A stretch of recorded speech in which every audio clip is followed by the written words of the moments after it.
오늘도 우리 주 예수 그리스도의 은혜와 평강이 우리 사랑하는 성도님의 삶 가운데 또 예배한 우리 모두 가운데 항상 충만하시기를 주님의 이름으로 축복합니다. 오늘 성령 강림 후 16주가 됩니다. 믿음의 소망을 증언하라 라는 제목으로 주의 말씀 증언합니다. 여러분, 누군가 갑자기 당신은 왜 예수를 믿습니까? 이렇게 질문을 한다고 한다면 여러분 뭐라고 대답하시겠어요? 제가 어릴 때인데요. 정말 어릴 때일 것 같아요. 초등학교 때? 그때쯤인 것 같아요. 명절에 친척들이 다 모인 자리였는데요. 그중 한 분 어른이 저에게 이렇게 묻는 거예요. 진원아, 너 교회 다닌다면서? 네. 너 교회 왜 다니냐? 이렇게 물었던 거예요. 그냥 늘 인사만 하시던 그런 친척인데 갑자기 교회를 왜 다니냐라고 하는 질문을 받다 보니까 제가 좀 당황했던 것 같아요. 분명 예수님 때문에. 근데 이걸 어떻게 설명해야 될까라는 생각이 들었나 봐요. 그래서 머리가 막 하얘지는 것 같고 입술도 잘 떨어지지 않았어요. 결국에는요, 우물쭈물 대다가 제대로 대답을 못하고 넘어갔습니다. 그날 집에 돌아오면서 마음이 너무 무거운 거예요. 어린 제 마음에도. 나는 분명 예수님을 믿고 있는데 나는 왜 그 이유를 잘 말하지 못했을까? 참으로 마음이 너무 속상하더라고요. 그래서 저는 결심을 하게 됩니다. 그래, 다음 명절에는 꼭 분명하게 말하겠다. 여러분, 이거를요, 일기장에도 제가 써놨었거든요. 자, 드디어 1년 가까이 지나서 명절이 돼서 그 친척을 만나게 됐습니다. 네, 저는 준비되어 있습니다. 그런데 반전이 일어나는데 아무도 묻지를 않는 겁니다. 사랑하는 성도 여러분, 우리는 분명히 예수님을 믿고 있어요. 예수님 안에 소망이 있다는 것도 알고 있습니다. 그런데 정작 당신은 왜 교회 다녀요? 당신은 왜 예수님을 믿습니까? 라고 묻는다라고 한다면 왠지 입이 쉽게 떨어지지는 않아요. 왜 그럴까요? 우리가 믿음이 없어서 그럴까요? 분명히 우리 안에는 믿음의 고백이 있습니다. 그러나 이것이요, 내 신앙 안에서 정리되지 않고 확신되지 않고 준비되지 않을 때는요, 그 믿음을 담대히 드러내지 못할 때가 있다는 겁니다. 여러분도 비슷한 경험들이 있을 것 같아요. 물론 교회 안에서는 자연스럽게 우리가 아까 예배 드리면서 인사했잖아요. 잘 오셨습니다. 사랑합니다. 기도하고 있습니다. 자연스럽게 우리의 신앙과 믿음을 잘 고백합니다. 찬송할 때는요, 그 누구보다도 목청껏 하나님을 찬양합니다. 기도할 때도 마찬가지예요. 네, 나는 예수님을 믿습니다. 네, 주님께서 이루실 것을 믿습니다. 이렇게 고백을 합니다. 근데 막상 우리가 세상에 나아가서, 아니 우리 가정에 가서, 우리 교회 안뿐만 아니라 우리가 살아가는 직장 안에서, 우리 일터에서, 학생들은 학교에서 누군가 당신은 왜 예수님을 믿습니까? 라고 묻는다라고 한다면 순간 말문이 막히고 머뭇거릴 때가 있다라고 하는 겁니다. 그리고 현실적으로는요, 우리 안에 작은 두려움이 있는 것 같아요. 어떤 두려움일까요? 혹시 내가 예수님 믿는다고 하면 나 비웃는 거 아니야? 내가 내 신앙과 믿음을 고백하면 누군가가 나를 거부하는 것은 아닐까? 괜히 이 관계가 지금 괜찮은데 내가 교회 다닌다고 하고 예수 믿는다고 하면 이 관계가 어색해지지는 않을까? 나도 모를 그런 염려, 그런 두려움, 작은 걱정들이 있는 겁니다. 여러분, 이게 바로 오늘 우리의 현실의 문제가 아닐까, 그런 생각을 해봤습니다. 여러분, 믿음의 확신은 분명히 있어요. 없는 게 아니라고요. 근데 우리가 세상에서는 침묵하고 있어요. 교회 안에서는요, 내 믿음이 너무나 확실해요. 그런데 교회 밖에 나가면 자꾸 숨깁니다. 사랑하는 성도 여러분, 이것이 흔들리는 우리의 믿음의 그 자리이고 오늘 주님께서 우리에게 도전을 주시는 부분이기도 합니다. 사랑하는 성도 여러분, 우리는 9월 한 달 동안에 소망으로 사는 교회라고 하는 주제를 가지고 하나님 말씀을 나누고 있어요. 근데 벌써 9월의 마지막 주가 되었습니다. 그리고 오늘 주시는 주님의 말씀은 이것입니다.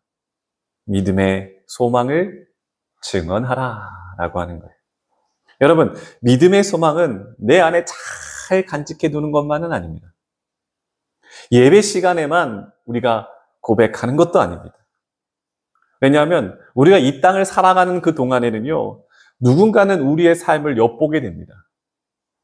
그리고 야, 저 사람 뭔가 다른데? 야, 저 사람 너무 선한데? 그들이 그렇게 느끼는 그 순간에 여러분에게 질문할 거 아니에요? 당신 그 비결이 무엇입니까? 당신 교회 다닌다면서요? 교회를 왜 다니게 됐습니까? 라고 물을 때에 입술로, 우리의 삶으로 예수님이 드러나야 한다는 겁니다. 사랑하는 성도 여러분, 베드로는 당시 흩어진 성도들에게 오늘 이 편지를 쓰고 있습니다. 그 내용을 아실 겁니다. 성도들은 로마의 그 압제 가운데 박해를 받고 있었어요. 고난을 당하고 있었다고요. 믿음과 내 신앙을 지키기 위hen 정말 많은 희생과 고난이 있었다라고 하는 겁니다. 그 말씀 같이 한번 읽어보면서 따라가 볼까요? 우리 13절로 14절의 말씀입니다. 13절, 14절 함께 읽습니다. 시작. 또 너희가 열심으로 선을 행하면 누가 너희를 해하리요? 그러나 의를 위하여 고난을 받으면 복이 있는 자니 그들이 두려워하는 것을 두려워하지 말며 근심하지 말고. 아멘. 사랑하는 성도 여러분, 예수님만이 나의 주인이십니다. 여러분, 이 하나의 고백인 거예요. 이 고백 하나 때문에 초대교인들은 전 재산을 잃었다고요. 직장을 잃었어요. 심지어 목숨까지 위협을 당하고 있었습니다. 그러니까 그 당시의 성도들은 어떤 마음이 있는 거예요? 두려운 마음을 가지고 신앙생활을 했었다는 겁니다. 저들의 마음은 그런 생각이 있지 않았겠어요? 내가 이 신앙과 내 믿음을 끝까지 지킬 수 있을까? 때로는요, 이쯤 하자. 이 정도면 됐지 않았을까? 사람들 앞에서 내 신앙과 내 믿음을 더 드러냈다간 더 큰 고난이 찾아올 줄 모른다. 이 두려움이 실제로 초대교회 성도들 가운데는 있었다는 겁니다. 그런데 그러한 성도들에게 베드로는 다시 말해서 두려움 가운데 덜덜 떨고 있는 성도를 향하여 말하는 겁니다. 여러분, 의를 위하여 고난을 받으면 복이 있는 자입니다. 라고 말하고 있습니다. 여러분, 보통 사람들은 뭐라고 얘기하냐면 고난은 불행이다 이렇게 이야기합니다. 여러분 보세요. 베드로는요 아주 전혀 다른 말을 하고 있다는 거예요. 고난 속에서 복을 발견해야 합니다 라고 말이죠. 여러분 왜 그럴까요? 오늘 베드로가 말하는 것처럼 고난이 복 자체이기 때문일까요? 그것은 아니잖아요. 여러분, 고난 속에서 나를 돕고 계시는 누구를 발견하게 돼요? 예수님. 그 하나님을 만나게 되기 때문에 그래요. 사랑하는 성도들, 우리가 고난의 그 길고 긴 그 터널을 지나야 할 때 겉으로 보기에는 참 외롭죠. 참 고통스러워요. 근데 여러분, 실제로는 어떻습니까? 하나님이 그 고난의 길에 나와 함께 동행하여 주시고 우리를 위로하여 주시고 우리에게 힘을 주시고 그리고 그 고난 가운데 담대하게 설 수 있는 그런 은혜를 주신다는 거예요. 그래서 고난이 뭐예요? 복인 이유가 뭐겠습니까? 내가 지금 누구를 믿고 있는가? 예수님. 난 누구와 함께 동행하는가? 예수님. 이것을 분명히 깨닫게 되기 때문에 고난이 복이 되는 이유에 대하여 베드로가 이야기하고 있는 겁니다. 여러분, 초대교회 그 성도들 한번 떠올려 보세요. 정말 상상하기도 어려운 고통이 있었습니다. 근데 저들은 무엇을 놓치지 않아요? 이 믿음은 놓치지 않는 거예요. 여러분, 평생 내가 모은 재산을 한순간에 잃어요. 예수 믿는 것 때문에. 내가 이 생업을 책임져야 할 나의 직장 생활, 이걸 잃어버려요. 여러분, 여기서 그치지 않아요. 내 생명까지 위협받는 그 속에서 그들은 신앙, 믿음, 이거를 절대로 놓지 않았다는 겁니다. 저는 이런 생각을 한번 해봤어요. 나는 저들처럼, 나는 이 초대교회 성도들처럼 죽음의 위협은 없잖아요. 내 신앙, 내 믿음을 지키기 위해서 모든 것을 잃어야 되는 그런 상황은 아니잖아요. 근데 나는 왜 더 그들처럼 믿음의 삶을 살고 있지 못할까? 여러분 한번 상상해 보세요. 만일요, 지금 이 자리에 우리 본강교회 이 예배당에 초대교회 성도들이 함께 앉아있다라고 한다면, 그냥 베드로전서에 기록되어 있는 그들로 남겨져 있는 사람이 아니라 오늘 이 예배당에 그들이 함께 예배드리고 있다라고 한다면, 그들은 우리를 향하여 뭐라고 말할까요? 야, 너희들 이렇게 자유롭게 예배드려? 너무 부럽다. 이렇게 얘기할까요? 아니면 이렇게 자유롭게 예배드릴 수 있는데 왜 더 믿음으로 살지 못하고 있습니까? 라는 책망이 있지는 않을까요? 저는요, 초대교회 성도들을 떠올리면 그들이 너무 부러웠습니다. 오히려. 무엇으로도 빼앗을 수 없었던 저들의 그 믿음, 예수님을 향한 끝없는 사랑, 죽음 앞에서도 흔들리지 않았던 저들의 믿음, 예수 그리스도만이 나의 전부입니다 라고 하는 저들의 그 고백. 사랑하는 성도 여러분, 그 믿음, 그 고백을 오늘 예배하는 우리 본강교회 이 예배당 가운데 이 고백이 있어야 되지 않겠습니까? 베드로는 고난받는 성도들 향하여, 또 오늘 이 시간 예배로 부름받은 본강교회 성도님들을 향하여 동일하게 외칩니다. 그들이 두려워하는 것을 두려워하지 말고 근심하지 마십시오 라고 말해줘. 세상은 끊임없이 우리를 두렵게 만들어요. 그런데 성도들은 말이죠, 그 두려움에는 묶이지 말아야 됩니다. 왜냐하면 우리가 고난받는 이유에 대해서 고민해 봤을 때 내가 실수해서 고난받는 게 아니라고요. 내가 잘못해서 고난받는 게 아니라고요. 의를 위하여, 주를 위하여 받는 고난이라고 하는 것. 그래서 여러분, 그 두려움이라고 하는 그 뿌리를 한번 바라보면 돼요. 여러분, 대부분의 상황들은요, 이 두려움이 가져오다는 것을 보면은요, 상황, 환경 그 자체보다 어디서부터 많이 비롯되는가 봤더니 여러분의 마음 가운데 먼저 그것이 생기고 시작되는 거예요. 사람들의 시선이 두려운 거예요. 그들은 아직 말하지 않았는데 시선이 두려운 거예요. 아직 손해보지 않았어요. 근데 손해보는 것이 두려운 거예요. 불이익당하는 게 두려운 거예요. 근데 여러분 잘 한번 들어보세요.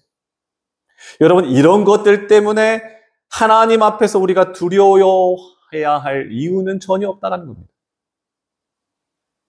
세상은 끊임없이 얘기하는 게 이거예요. 더 가지지 못했어? 그건 넌 실패한 거다. 남들보다 앞서가지 못했어? 그럼 넌 나고자야. 짓밟고 서라도 일어서야지. 그렇지 않으면 넌 끝장이다. 세상은 이렇게 우리에게요, 마음을 졸이게 만들어요. 아주 못 견디게 두렵게 만들어요. 근데 가만히 생각해 보세요. 여러분, 우리가 아무리 움켜줘도요, 그 헛된 욕망은 채워집니까? 채워지잖아요. 여러분, 더 가질 수 있다라고요? 죄송합니다. 다 거짓말이에요. 다 거짓말이에요. 허상이에요. 물론 잠시 가진 듯해 보여요. 근데 결국은 다 사라져요. 영원하지 않아요.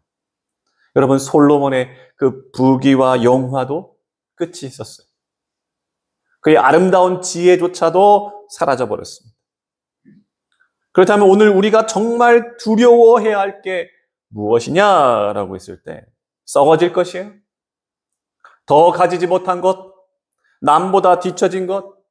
이것이 두려움입니까? 이게 아니라는 거예요. 그것은 두려워해야 할 이유가 되지 못합니다. 여러분, 오히려 우리가 진짜 두려워해야 할 것은 무엇이겠습니까? 하나님 없는 삶. 하나님 없이도 잘 살 수 있다라고 하는 그런 마음. 여러분, 이게 사탄의 달콤한 속삭임이잖아요. 근데 이 속삭임을 내가 들었어요. 그런데 부정도 못해요. 긍정도 하지 않아요. 그냥 머뭇거리고 있는 거예요. 여러분, 이게 가장 무서운 상태예요. 가장 두려움의 가장 그 극치에 있는 거예요. 그러므로 사랑하는 성도 여러분, 주님을 위하여 받는 고난이 내가 있다라고 한다면 여러분 절대로 낙심해서는 안 됩니다. 여러분, 그 고난 가운데 우리 주님께서 우리를 홀로 두신 적이 있으십니까? 없어요. 여러분, 거친 풍랑이 내 가운데 팍 닫혀왔을 때 꼭 우리의 신앙, 내 시선을 잠깐 놓칠 수 있어요. 사랑하는 사람들의 믿지 못할 그 비난의 그 한마디에 그냥 주저앉아 있을 수 있어요. 지독한 외로움 가운데에 신음하면서 몸부림칠 때가 있다는 거예요. 그런데요, 그 가운데서도 하나님이 나와 함께 하신다라고 한다면 정말 무엇이 두렵겠느냐라고 하는 겁니다. 여러분, 두려움을 외면하지 마시고 똑똑하게 두려움을 한번 바라봐 보세요. 여러분, 아무리 고통스럽고 어떤 풍랑이 내 인생에 찾아와도 오히려 그 고난은 주님의 능력을 체험하게 될 것입니다. 여러분, 이것이 오늘 베드로가 전하고 있는 성도들이 받는 복입니다. 그래서 베드로 사도는 이렇게 권면하는 거예요. 그것이 15절의 말씀인 거예요. 우리 15절의 말씀을 우리 같이 한번 읽어볼까요? 15절입니다. 시작. 너희 마음에 그리스도를 주로 삼아 거룩하게 하고 속에 있는 소망에 관한 이유를 묻는 자에게는 대답할 것을 항상 준비하되 온유와 아멘. 너희 마음에 그리스도를 주로 삼아. 무슨 말이겠습니까? 내 마음의 중심에 누가 주인이시다라고 말씀하고 있는 거예요? 어렵나요? 여러분 마음의 중심에 누가 주인 되세요? 예수님. 여러분, 제가 아까 말씀드렸잖아요. 두려움이 대부분 어디서부터 시작된다고요? 내 마음에서부터 시작된다는 거 말씀을 드렸잖아요. 만일 여러분 내 마음의 주인이 세상의 염려다라고 한다면 늘 불안할 수밖에 없죠. 어쩌면 우리가 그래서 오늘도 전전긍긍하며 불안해하고 있는지 모르겠어요. 그러나 여러분, 내 마음의 중심이 예수 그리스도가 되실 때는 여러분 어떻게 될까요? 흔들릴 수가 없다는 거예요. 흔들리지 않아요. 사랑하는 성도 여러분, 이 말씀을 주고 있는 거예요. 여러분 마음의 중심에 예수님 계시냐? 바라기는 마음이 불안하고 걱정과 근심에 신음하며 오늘도 주님 앞에 주님 힘들어요. 나 주님 필요해요. 라고 나아가는 성도들 계시다라고 한다면 저들의 마음의 주인 되셔서 걱정하게 하고 불안하게 하는 모든 어지러운 것들이 정돈되게 하시고 오직 주님의 평강을 얻게 하여 주옵소서. 그 평강 얻게 되시기를 주님의 이름으로 축복합니다. 계속해서 말씀을 보시면 거룩하게 하고 라고 말씀하고 있어요. 여러분, 거룩하게 하다는 말은 무엇입니까?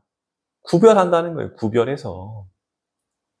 여러분, 나의 삶의 그 마음의 그 자리인데 그 마음의 자리를 가장 그 귀한 자리를 구별해서 누구에게 드린다? 주님께 드린다. 그 말씀을 하고 있는 거예요. 중요한 거 이거예요. 여러분, 내 마음의 자리 남아서 드리는 거 아니에요. 좀 남이 좀 비었네. 가지시든가. 여기 있으실래요? 이런 게 아니에요. 내 시간, 내 열정, 내 물질, 내 선택과 내 결정, 그 중심에다가 거룩하게 구별해서 그 중심에다가 누구를 모신다? 예수님을 모신다라고 하는 거예요. 사랑하는 성도 여러분, 왜 우리가 세상에 소망되지 못합니까? 왜 우리는 그 예수 그리스도의 복음을 증거하지 못하고 있습니까? 이것 아닐까요? 예수님을 내 삶의, 내 마음의 중심에 모시지 못했고 그저 내 삶의 한 부분, 죄송해요, 주일에만 잠깐 손님으로만 두었기 때문은 아닐까요? 사랑하는 성도 여러분, 우리의 삶에는요, 성도들의 삶에는요, 반드시 묻는 사람들이 나타나요. 야, 저 사람은 이 상황 가운데서 흔들질 않네. 야, 저 사람은 저렇게 손해를 보면서도 믿음을 지키고 있네. 야, 저 사람은 아직도 감사하고 좌절하지 않네. 여러분, 성도들이 갖고 있는 믿음 말이죠. 숨기려고 해도 숨겨지지 않는 거예요. 마치 빛이 어둠 속에서 탁 비치듯이 여러분, 이 캄캄한 세상에서 어떻게든 빛을 찾아 헤매고 있는 세상 사람들에게 감출 수 없는 성도들의 소망의 빛이 있다는 거예요. 그 사람들은 그 빛을 봅니다. 우리가 빛이기 때문에. 물어봐요. 이유가 무엇입니까? 라고요. 우리를 보게 하시고 묻게끔 만드신다는 거예요. 그러니까 베드로가 이렇게 말하는 거예요. 대답할 것을 항상 준비하라. 할렐루야. 오늘 이 말씀이요, 오늘 이 예배한 오늘 우리에게도 동일하게 주어지는 거예요.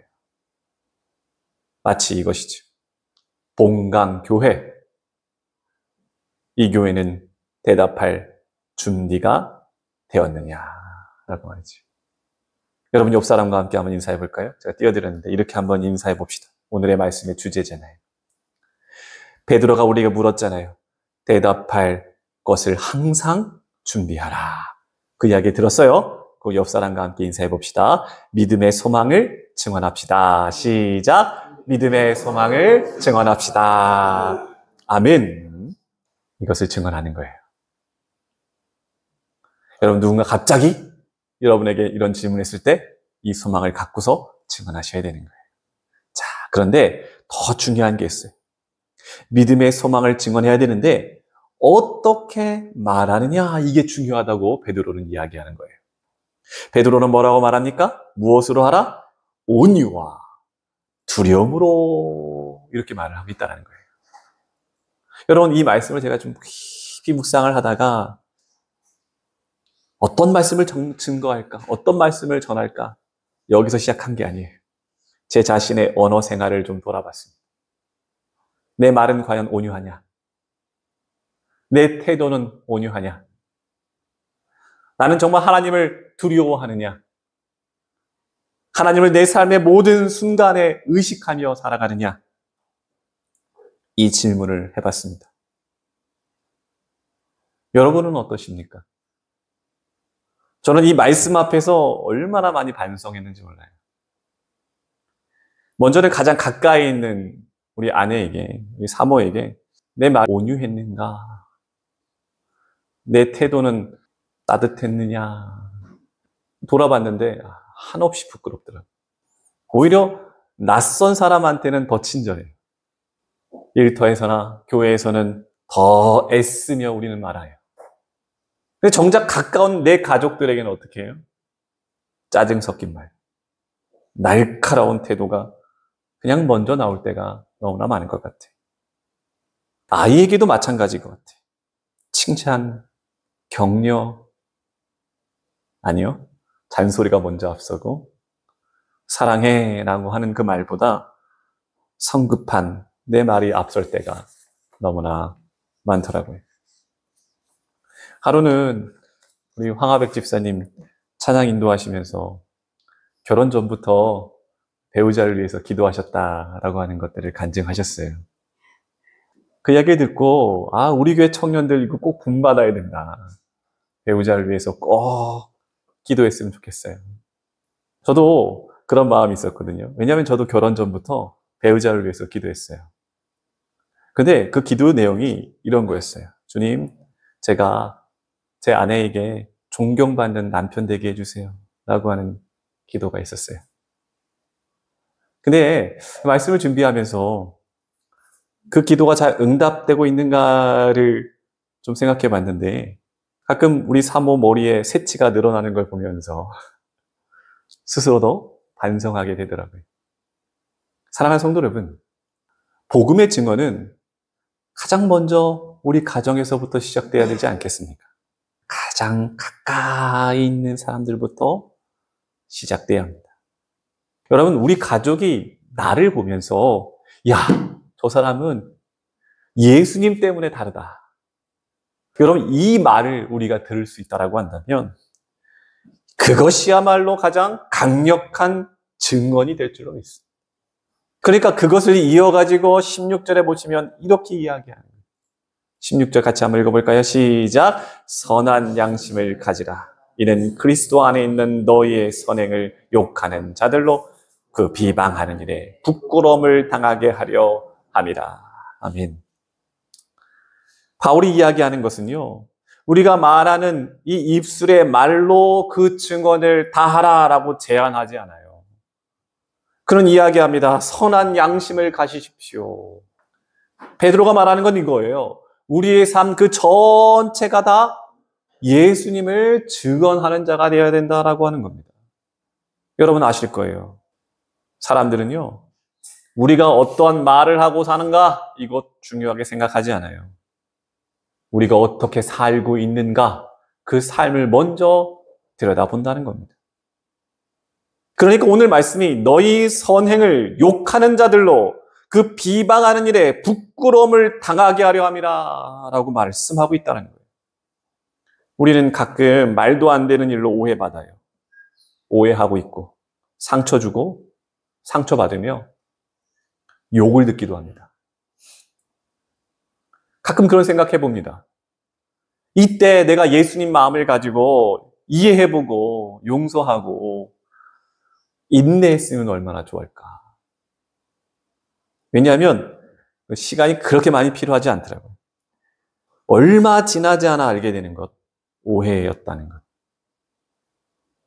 또 뭐를 알게 돼요? 그렇게 열을 낼 만한 일이 아니었다는 것. 저는 이 모든 일을 한 다음에 참 창피함을 느낍니다. 제 자신에 대해서.